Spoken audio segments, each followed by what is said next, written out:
Hello everyone, so this Friday I'm only going to do half of a chapter because this chapter is ridiculously long. With that said, we are on chapter 4 of The Power of the Witch. Okay, so the craft of the wise, it talks about the pentacle, the oldest geometric symbol known to humans. In Greece, it was a symbol of Demeter's daughter's Kore, the goddess of vegetation and fruits, and the apple contains the pentacle, and the apple is a sacred fruit of the gods and goddesses. Excuse me. The Star of Knowledge, it's called the Star of Knowledge by gypsies.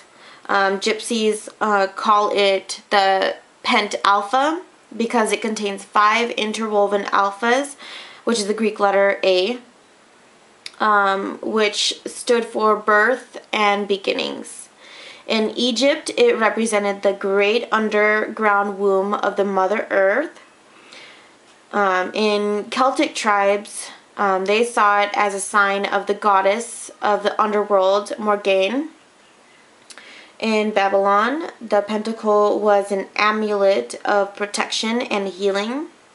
In Judeo-Christian, it was the first of the 7 seals, which represented the sacred name of God. And there's a picture of here. This is the Celtic hero Gawain, who represented the pentacle on his shield. So, what else did it say? In European, the pentacle represented the horn god, a shapeshifter who had 5 manifestations. And when I first practiced the craft, that's who my god was and is. So I know there's like multiple different goddesses and gods to be with, but in this book she calls it the All, which is, you know, all the goddesses and all the gods. Basically, they are the All. They are all together the All. It's I guess you'd have to read the book to fully understand it, but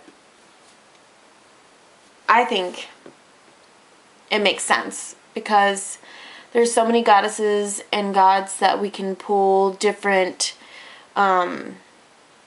energies from because they all have different capabilities, I guess you would say.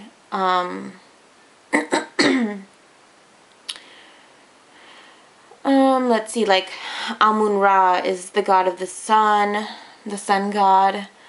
Anubis is god of death and other things. Bast is the cat goddess, and Kali Ma is basically goddess of many things, death, rebirth. She has multiple forms, just like all the other goddesses and gods in different religions and beliefs. The horn god, obviously it says it's 5, he's a shapeshifter, 5 manifestations. He's a human, bull, ram, goat, and stag. And when I was in high school in art class, I made what is that called? A dream catcher that had the horn god's face in it, and it was like woven in green and stuff like that. But I don't remember what I did with it.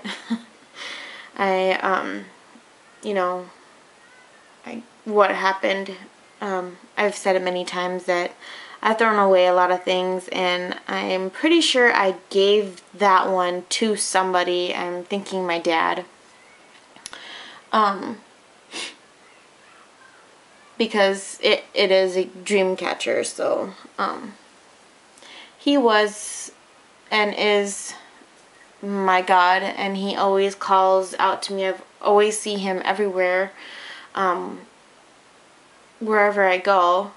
And Kali Ma has been showing herself a lot to me too. Everything that I look up, she's there.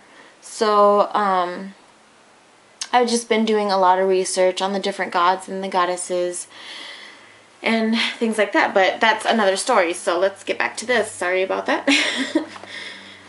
Tangent. Okay.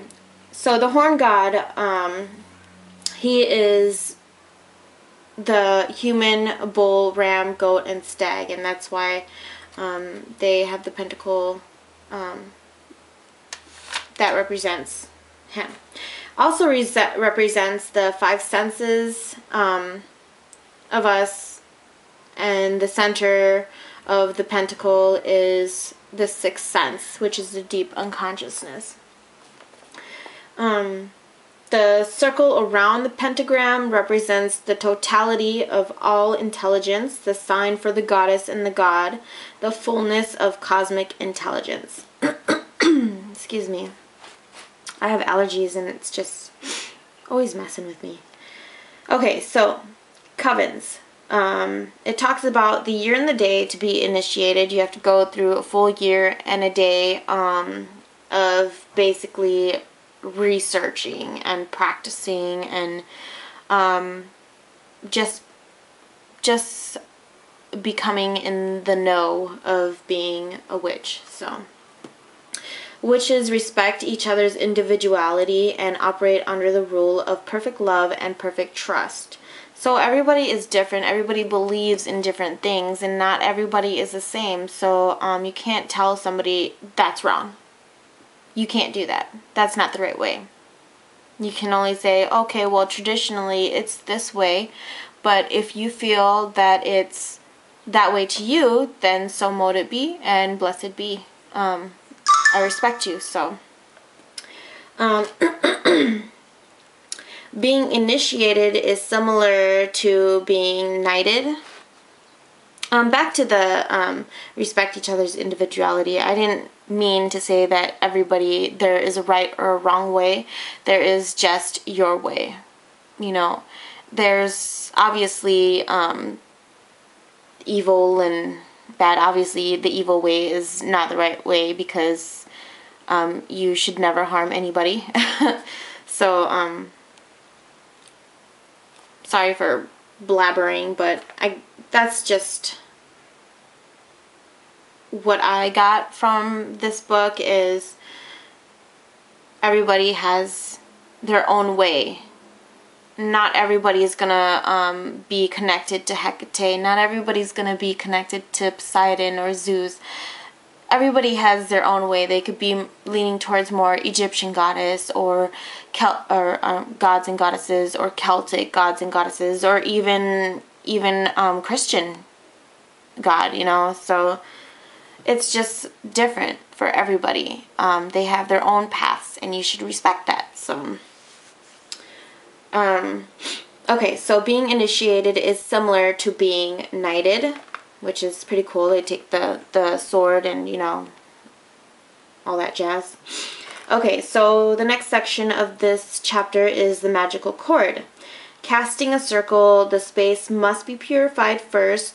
You walk around the area that will become your circle, and you walk around with a plate of bowls containing salt and water for earth and water, and incense for air and fire.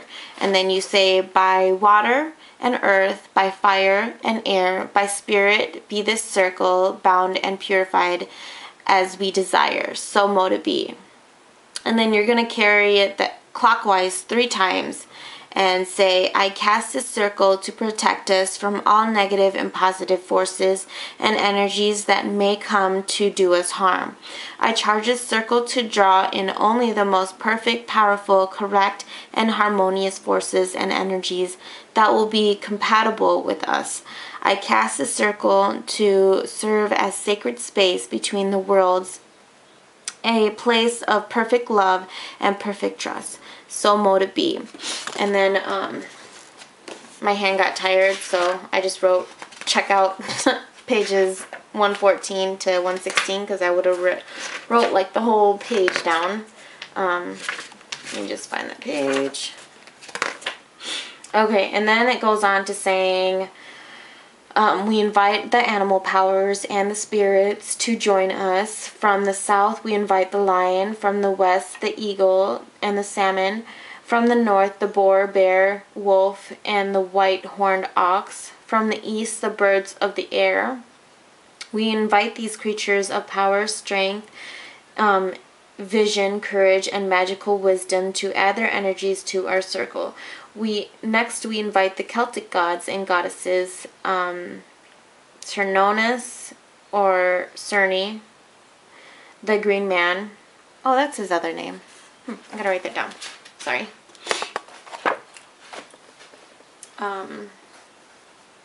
Cerny or Cernunnos.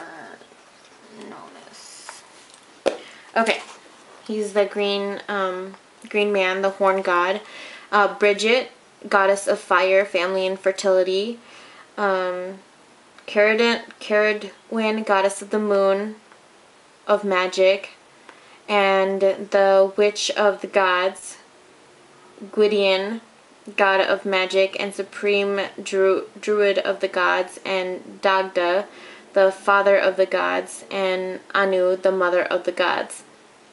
We ask that they give us the wisdom and understanding of our magical workings so that they will be for our good and for the good of all. Then we do our magic for the occasion. We cast our spells, we do healing and renewal rituals. We share our hopes and dreams with each other. Then it goes on to saying all the coven stuff that they do. And then it says, when the ritual is ended, the high priestess walks counterclockwise around the circle with her wand, declaring that the circle is now undone but not broken. And with that, our collective energy goes out into the world to do our bidding, and the ritual is ended. Members usually socialize for a bit and then depart. So that is the first half of this chapter, and then there's like a lot more of this chapter. This is a very long chapter, a very good chapter, a very great book. So if you have not read it yet, I urge you to read this book. If you can't read it, then just continue to watch my book club, and I will continue to go through the whole book with you guys every Friday. So thank you for watching this Friday, and you have a blessed day and a blessed path and a blessed life. So thank you for watching again, and have a great day.